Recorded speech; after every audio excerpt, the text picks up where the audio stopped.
in general, I think that if you look at the Chinese constitution and if you hear what the Chinese officials say, they will say that there is religious freedom in China. However, if you might see large church buildings that has been historic churches, many of them built by missionaries. But if you actually attend those church and if you see kind of behind the veil, the leadership structure, you realize that everything of daily church life is controlled not by the church leadership, not by the congregation or by the pastor. Every single decision, every single religious decision is made by an atheistic communist party official. So for example, what sermons are preached, how many people are baptized, what small groups you can host, how many retreats you can do, etc. And each of these pastors who becomes a pastor, they're all determined by the communist leader. So you don't become a pastor because you can quote Paul, or you can recite the Bible. You become a pastor because you are able to recite the communist doctrine. And you can kind of pander to the right person. Hello and welcome to Reaganism. I'm your guest host, Rachel Hoff, and I'm really honored today to be hosting a really important conversation about a basic universal right, freedom of religion, especially in light of the recent attacks on religious freedom that we've seen around the world. We know how important it is to really shine a spotlight on some of the cases of religious persecution that are happening. And one of the most tragic and compelling stories that's made headlines in recent days and weeks is the case of Pastor Ezra Jin in China. And our guest today is his daughter, Grace Jin Drexel. Grace, thanks so much for joining us on Reaganism. Thank you so much, Rachel, and thank you for inviting me to tell my story at Reaganism. Well, Grace, your story is a pretty remarkable one. Through a really tragic and unfortunate series of events, you've become a prominent voice for religious freedom in today's world, as you've spoken out on behalf of your father with his imprisonment at the hands of the Chinese Communist Party and also the broader crackdown on faith in China. But before we get into your father's story, why don't you tell us a little bit about yourself? You grew up in China, you live now in the U.S. What was your experience like growing up in China, and what was your transition like to living in America? Yeah, certainly. Thank you for the question. And I will kind of talk about my story and my dad's story together because they're very much interrelated. So I grew up in China in the early 1990s. And at the time, my father was a pastor, and no one even knew what a pastor was. No one became a pastor. There just weren't that many pastors. No one wanted to be a pastor. And in China, religions was seen generally in the public as something like superstitious and old, and were not something that an educated people would do. So I remember growing up that when I would tell my friends that my dad was a pastor, people would be like, "What's that?" And I have to explain he teaches, and then he teaches religion, and then they would kind of look away and do something else. And another interesting story anecdote is that as I was growing up in elementary school, in China, every student is invited to join the Youth League, which is a communist league to indoctrinate kids from very early. And my teacher would not allow me to join the Youth League when I was in second grade because, again, she saw my family as a bad family because we had a religion, because my dad was a pastor. And so that was a very small introduction for a young heart about how China in general sees religion since I was a young kid, always. I came to the US around third grade when my father came to the US to get his doctorate in ministry at Fuller Seminary. So our whole family came to Pasadena in California. And at the time, I felt like it was the best few years of my life. We were very poor students, like a lot of international students. But we just had a very sweet experience in the US. People knew what my dad was doing, and they were honestly like extremely warm towards me, which was again such a different experience from coming from a Chinese communist background, where people respected my father and what he did. And we went to church at a Korean Presbyterian church, and we had a very simple, like, day-to-day life where we would go play soccer in the evening and go to the library on weekends, and to be able to borrow 50 books from a library that was like, it was so unheard of in China. And so it was just a whole nother experience.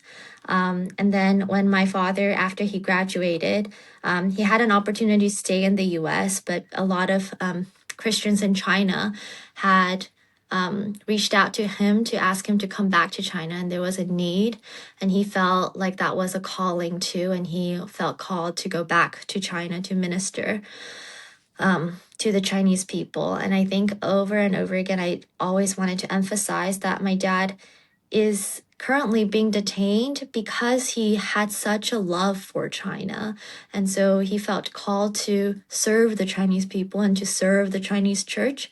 And so as a family, we all went back to China, and I studied in China for a couple more years, and it was very difficult for me. So ultimately, I came back to the U.S. on my own for high school and college, and then beyond. But my family had stayed in China to minister for the church, and that's when Zion was founded in 2007. When my father went back to China, and it's been close to 20 years since Zion started. Well, I'm sure one of the things that is always so inspiring to me about the stories of people like your father who are find themselves on the front lines of fighting for freedom, religious freedom in particular around the world, is, as you say, it's in so many ways their choice, their very brave and courageous choice to go back to a place like China to really have the Chinese people in his heart, and know that call to serve is really the choice that he made, even I'm sure at the time understanding that the consequences and the costs might be quite high. Tell us a little bit more about your father's spiritual journey. How did he become a Christian in China, and then how did sort of that come to be for your family? Yeah. So for my dad, he grew up in a very small village, a Chinese, actually a Korean minority village. Our family is a ethnic Korean minority. So his first language was Korean, and then at school he learned Chinese. And so he was part of a poor village boy. And just like he would say, like, he had an immense good luck in getting extremely good scores in his college entrance examination. And so from a poor village boy, he got tested into the best university of China, and he was able to go to school in Beijing and Beijing University. And that was like he made it. He went from literally rags to not necessarily riches, but the potential of riches, I suppose. And that was like he thought that he had made it. He thought that his future was bright ahead of him.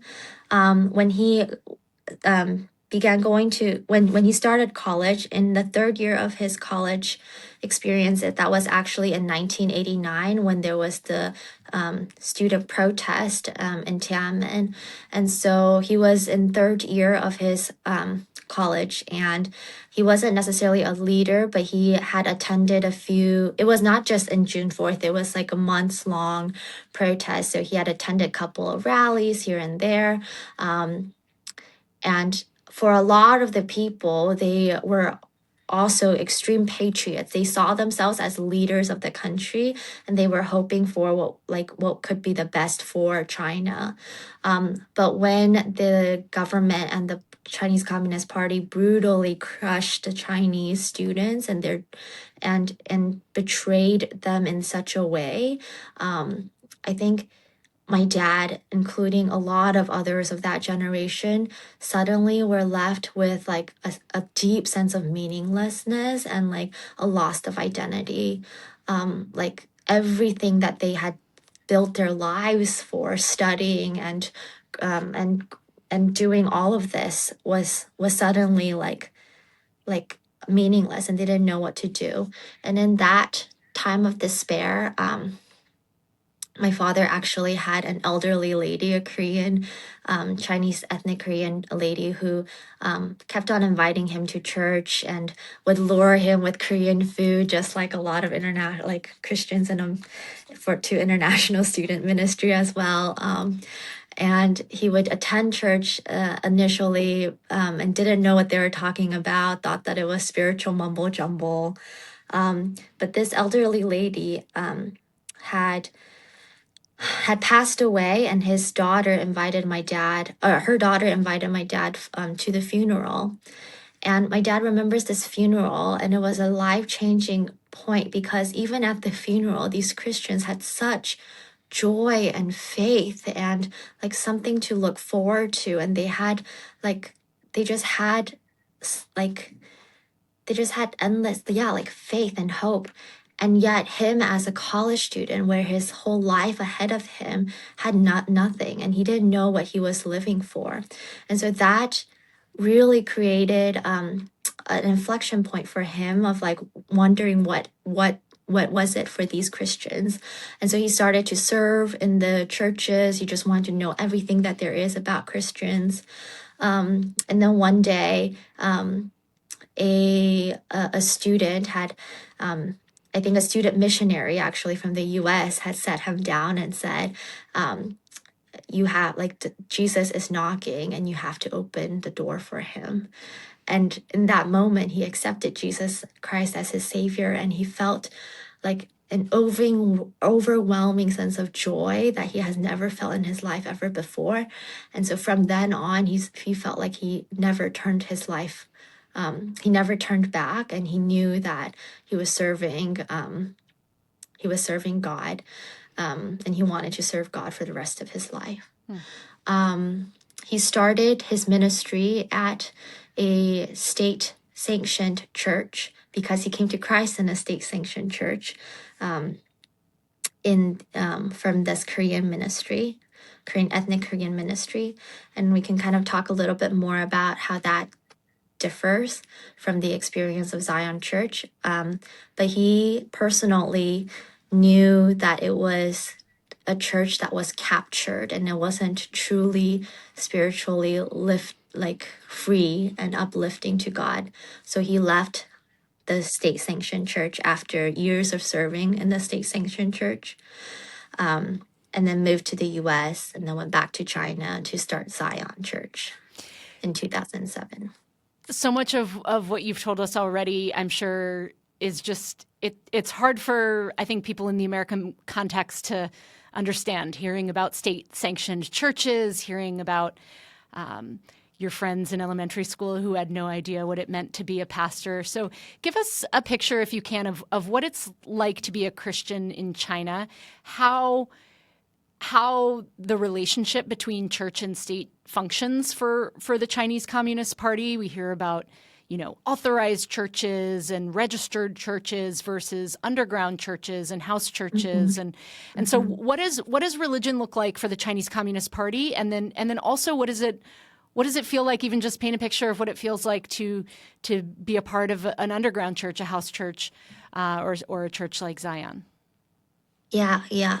Thank you for the question, and I feel like I'm honored to have the opportunity to talk a little bit about my experience because honestly, even as an American, if you go to China, you won't be able to truly see what's actually happening. Because in China, if you're a foreigner, you can only go to foreigner church, and you're not allowed to go to churches that you can interact with Chinese people. Like you can't even in a state sanctioned church. And of course, you're not able to go to an unregistered or state like or a house church, or we call it, there's many names like unregistered church, house church, or underground church. These are all similar, like they're all names of kind of the same group of people. So in general, I think that if you look at the Chinese constitution and if you hear what the Chinese officials say, they will say that there is religious freedom in China. However, if you might see large church buildings that has been historic churches, many of them built by missionaries. But if you actually attend those church and if you see kind of behind the veil, the leadership structure, you realize that everything of daily church life is controlled not by the church leadership, not by the congregation, or by the pastor. Every single decision, every single religious decision is made by an atheistic communist party official. So, for example, what sermons are preached, how many people are baptized, what small groups you can host, how many retreats you can do, etc. And each of these pastors who becomes a pastor, they're all determined by the communist leader. So you don't become a pastor because you can quote Paul, or you can like recite the Bible. You become a pastor because you are able to recite the communist doctrine, and you can kind of pander to the right person. And so that's just the structure that is built into the state-sanctioned church. So certainly there are faithful Christians in those churches as well, and I don't want to disregard their experience, but I think it's important for us to like know that and weep with them in some ways, that they are not free to worship as free as they want to. And the church itself is not glorifying to the Lord because it is not serving one master. It is not putting Christ as the head of the church, and it is instead putting the party as the head of the church. And that's what ultimately the underground church, the house church, the unregistered church is fighting for. They are fighting for Christ alone to be the head of the church and not to have those extremely intimate religious decisions, like based on what our beliefs are, to be determined, like to be influenced or to have that decision given to the party official leadership. And it's not like, I don't think that the churches saw themselves as being political. I think the churches see themselves as being faithful Christians, and they see themselves as part of a historic narrative of church. Like this is Pharaoh, this is Babylon, this is the Roman Empire. Give on to Caesar what is Caesar's, and we just want to hold on to like our faith and our ability to again put Christ as the head of our church. And so like that's more of like a big picture holistic of what's the difference. And then it's in that context that your dad founds Zion Church.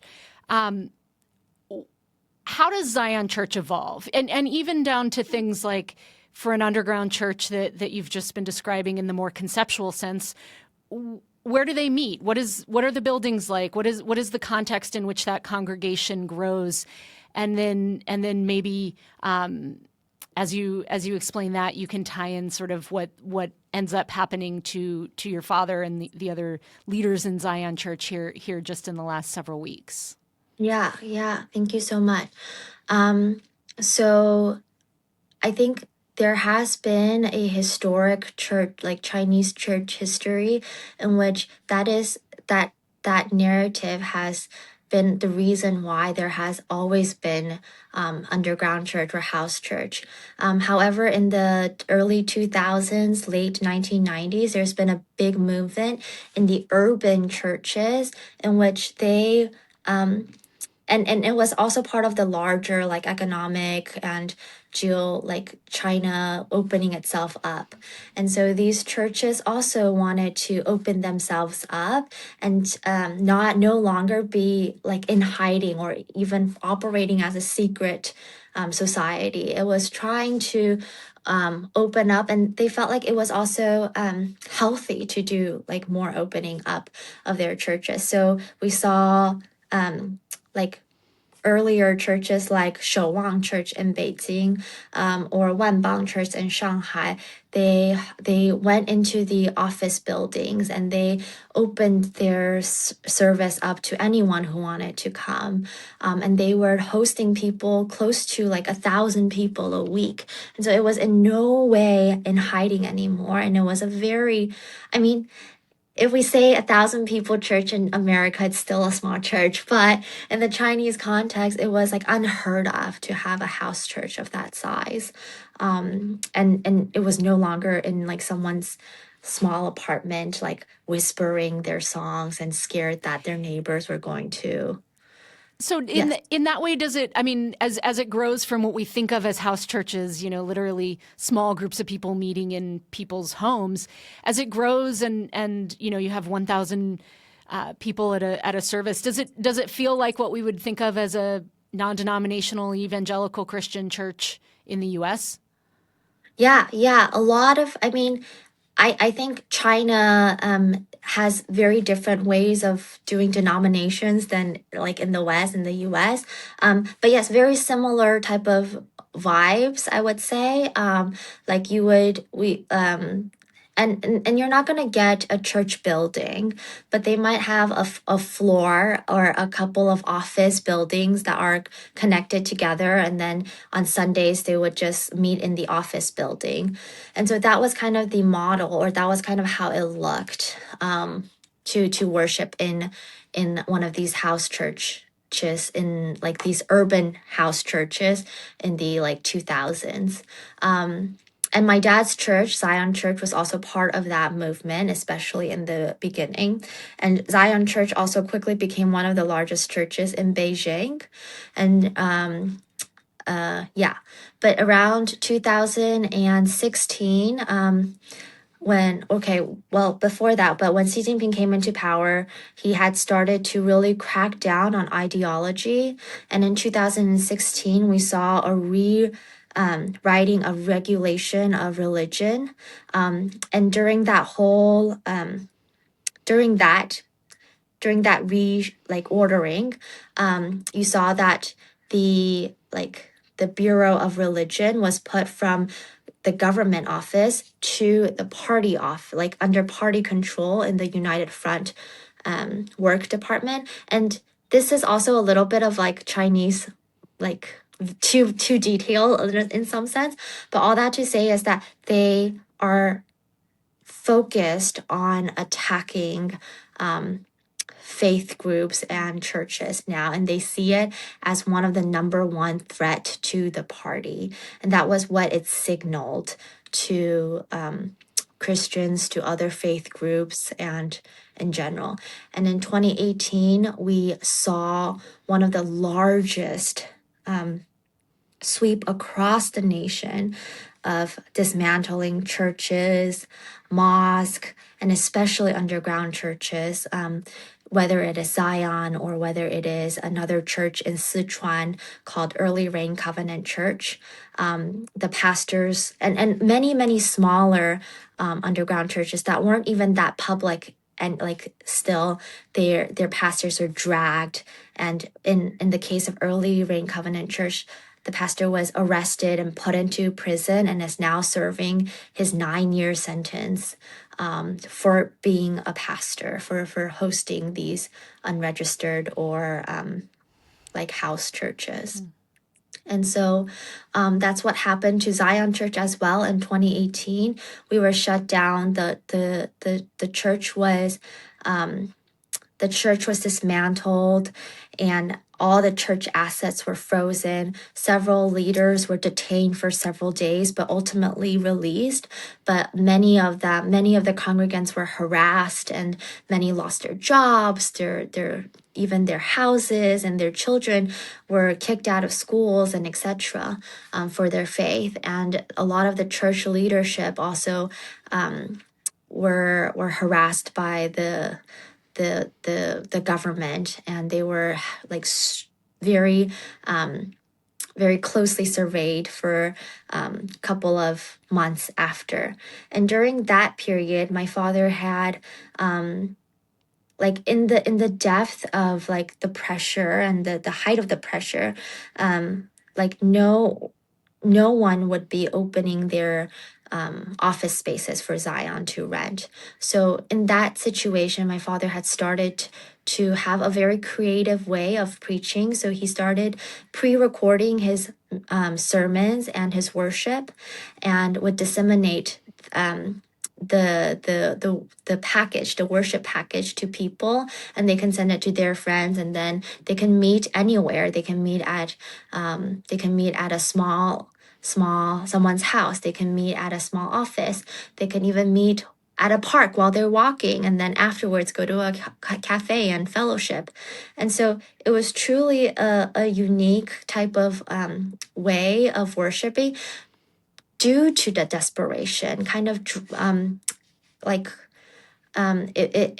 it grew from like just because of the persecution, and in a very and I think this also is a testimony of how God is such a faithful God, that in 2020, when the government shut down everything during COVID and locked everyone in their houses and no one could leave, my father moved that model onto Zoom, and it became one of the first churches to start worshiping on the Zoom line, and people came like in masses.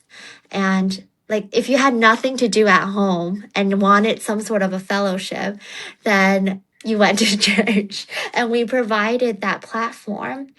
And like, we didn't expect the Zion Church to blow up in such a way, but starting from 2020 until 2020, like I guess this year, 2025, Zion Church became bigger than it has ever been. It became from a regional church in Beijing to a national church, having congregants in like 40 different cities, and like hosting oftentimes like worship and devotional, like their daily devotional especially, were hosting people in 10,000s would come. And so in that sense, like I think like God had used Zion and Zion's even its persecution for the benefit of his people. And then now it comes to today, where 3 weeks ago, in October 10th, my father, along with now 22 other people, were detained all together on the same 48-hour period, from 9 different provinces, and it's said to be one of the largest attack on a Christian church since the Cultural Revolution. So they rounded all of these leaders up and have brought them to 2 detention centers in the same city on a charge called illegal dissemination of information online. And they're pointing to those sermons as the illegal information. So they are currently being detained, and we don't really know what they're planning to do, but we know that they see Zion as a flagship case of, in some way, there's a Chinese idiom of like killing the chicken to warn the monkeys. And they see Zion Church as the flagship case, and they want to go down hard in some ways on potentially on Zion to also clamp down on religious freedom in China in general, or on Christians in general. A lot of the churches in China have rallied behind Zion Church also because they see that that if they don't speak up now, then they will be next, and they see that as well. So it has been an extremely difficult time for us and for our family, but it's also been like we also see that this is happening in China, and we need to speak out, otherwise like more of this will happen.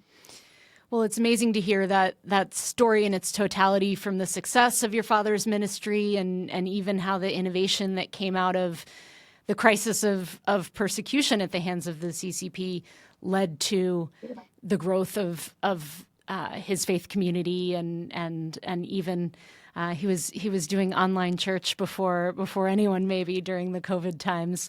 How that really allowed the ministry to grow from there.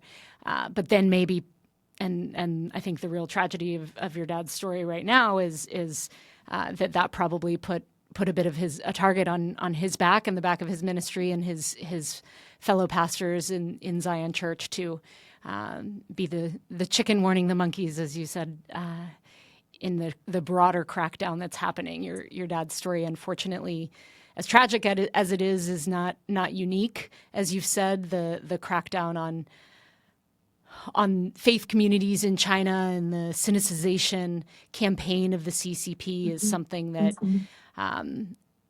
that we've been it's really just been tragic to watch unfold here over the last several years in that crackdown, and even as your dad's arrest and imprisonment in the recent weeks has been at the heart of that.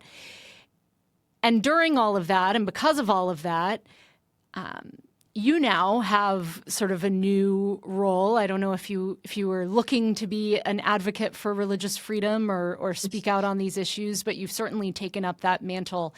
I would commend to our audience the piece that you wrote for the Free Press, "My Dad is in a Chinese Prison," that tells this story as well.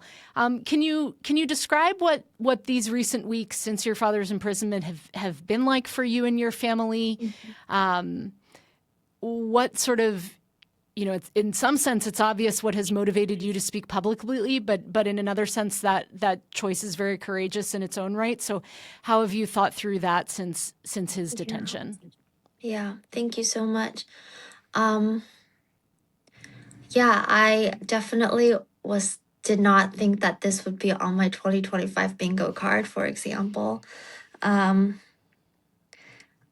think that we have been aware of these churches and different persecution, and another church in Linfen, like Golden Lampstand Church, has recently been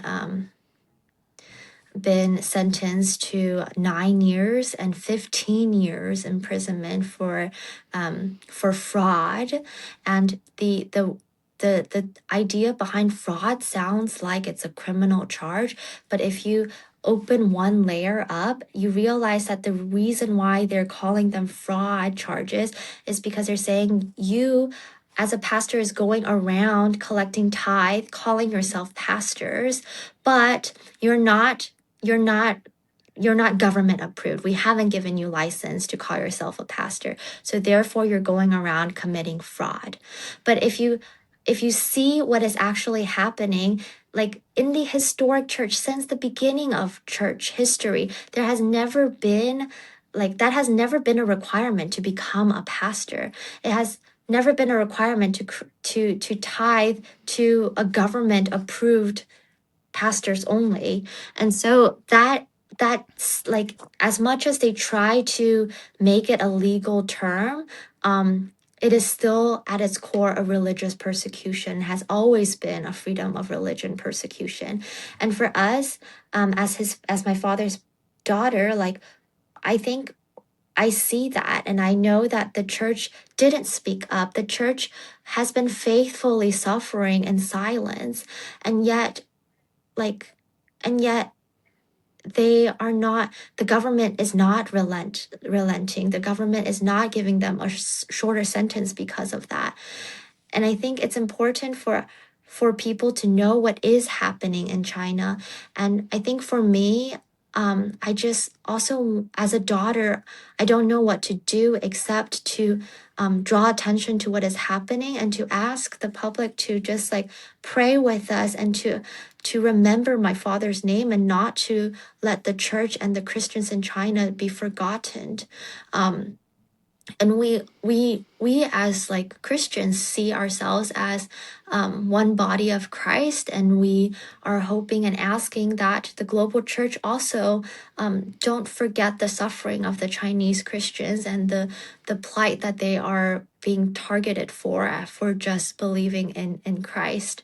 And so for me, like, I think that has been my main motivation to speak out and to make sure that people don't forget my father. And in my limited way, I feel like I am trying to be brave in advocating for my father.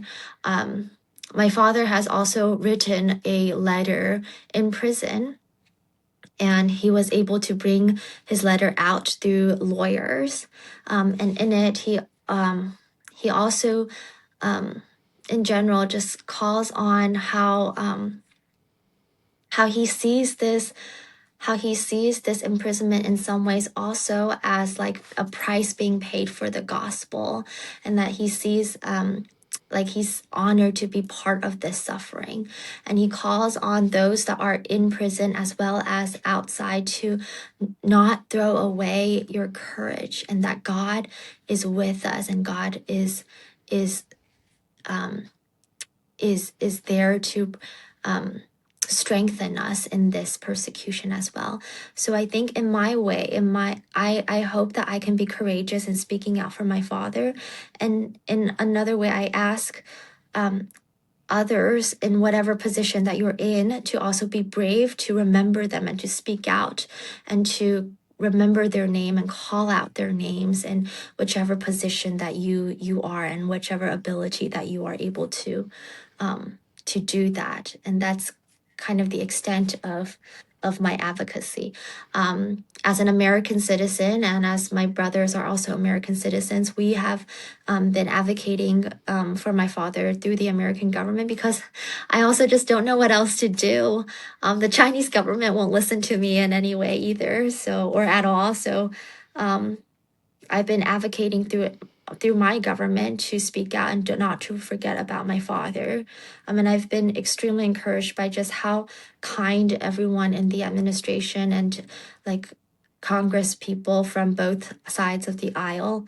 But again, I think this is not a U.S.-China relations issue. This is a faith issue, a global church issue, and I just call on all to pray with us and to stand with the Christians in China. I think that's such an important point. You know, this story is in some sense deeply personal for you, for your family, for your father. It speaks to the heart of your faith, of your father's faith. But on the other hand, there's something so universal about this story that ultimately it comes down to the universality of the right to believe freely without fear. Mm-hmm. And the attack on religious freedom that we've seen around the world is universal as well. We've seen persecution, of course, of Christians, but also of other faith communities, not just in China, but around the world, across every region of the world. And in that context, I think what you're sharing, not just about what both Christians and non-Christians as individuals can do to remember and draw attention to your dad's story. You speak about as a U.S. citizen and the advocacy that you can do within the government context as well, from the administration to Congress. Are there things that the U.S. government could be doing more on your father's case? I mean, we've President Trump just visited China. He met with President Xi. We at the Ronald Reagan Institute think a lot about President Reagan's legacy on human rights issues and in general, and religious freedom issues in particular. When he was negotiating with the Soviets over arms control, he was also talking about political prisoners and religious persecution and religious freedom in the Soviet Union. Are there lessons that the U.S. government can draw from that, or are there things more that the government could be doing? Yeah. That's a really good question. And I think that, like you mentioned, I think there is a lot that we can learn from Reagan's presidency and just the Cold War era in general, where there was not just a battle of, I don't know, global supremacy, but it was truly a battle of ideology. Like, is it a free world in which, something as intimate as your belief is yours and can be controlled by a dictatorship, or are you living in a free world? And so I've always heard of the story that, and I think it is true even in the China context today, that President Reagan would have a list of people's names, and he would always pull it out and ask about, how is this person doing? How is that person doing? And that list would change people's lives on the ground. Like, the prisoners would have better treatment. The guards would actually be would even would change their minds, or they would behave a certain way, or more gentle towards the prisoners. And so I think it is important to have that sort of advocacy, if that is possible. I think that the administration has been doing an incredible job, and advocating for a lot of people, and advocating for the people of faith in the past couple of months that President Trump has been in the administration. And I continue to hope and pray that, my government would be able to advocate for my father and those others that are imprisoned with him. Well, as we come to the close of our conversation today, Grace, I want to read a quote from the Free Press piece that you wrote. You said, "Ultimately, God and faith will never be in the Chinese government's control. The Chinese Communist Party will never be able to put God in a box. Generations of Christians in China have made sure of that." Tell us as we close, update us, if you would, on your father's condition. I know there's a lot of uncertainty in his own future, as you described, a letter that he was able to get out of prison. But how is he doing, to the best that you know? And what is it that gives you hope for his future, for the future of China and the future of religious freedom there? Yeah. Thank you so much. I think that the public advocacy has already made a big difference in the treatment of those, including my father, in which they are able to meet with their lawyer. And that is why we're able to have this letter in the first place. But we know that it is difficult still in prison, the detention center. We've heard that they are in a facility with 30 some people in one room, and there's no beds at all. Everyone is sleeping on the floor. And there's for several days, they didn't have, my dad has diabetes, and they didn't even give him medication for the first couple of days. And later on, they started giving him some sort of medication, but they're not from his doctor. It's just more of a generic medication. And several others that are detained also have other very acute or extremely rare illnesses that require specific prescribed medication. And so we're concerned and worried about that treatment in general.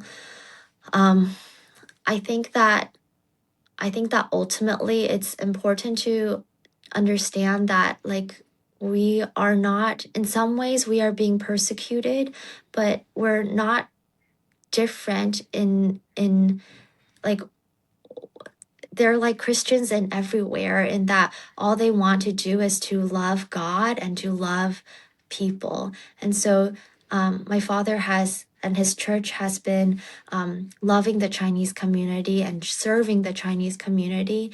And he continues to pray for China and pray for the Chinese people. And I hope that God will even use this imprisonment for a greater purpose, just like God did in 2018. May this imprisonment, may this detention open the hearts of more people towards God and towards, towards his love. And so that's something that my family prays about, including those that are persecuting us. We pray for them to know God, and to turn towards God in this time. So, Well, Grace, thank you so much for joining us today. Thank you for sharing your story. And thank you for the work that you're doing to advocate for religious freedom in China and around the world. thank you so much, Rachel. Thank you for having me again.